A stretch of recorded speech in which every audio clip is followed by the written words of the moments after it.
Гульбариде, Салматспе, Гандастяпспе, Неман, Закуп, на Ростовскую 6. Гульбариде, а можно почетче вот это сфотографировать? 20 663 гривен с копейками.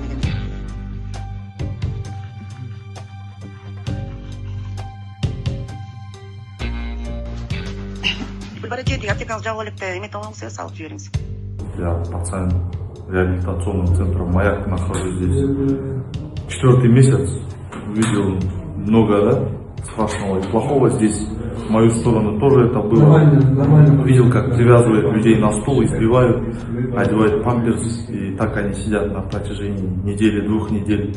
Физически и морально напрягали. Я в конце решил, покончить с собой, да, и порезал себе живот. Так как у меня ничего, ножа, ничего не было, я применил все, что было, и порезал, да, как мог. Глубже не получилось, из-за этого остался жив.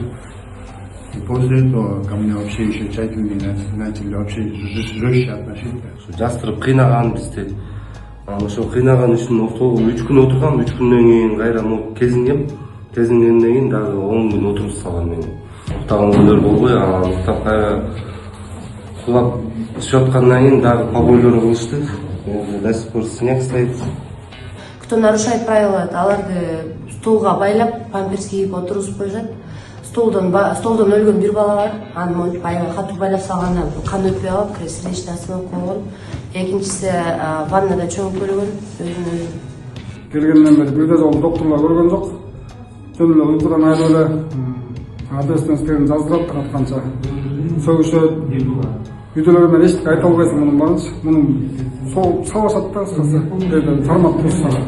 Үйдөлөргө башка информация берип коет. Прошу поговорить с родными, нормальной семейной сессию не дают, да? Постоянно звонки по формату, не могу сказать, что я устал, я хочу домой. Поощрялись суицидальные мысли и мысли о мести родным, да, как есть психологическое давление конкретно.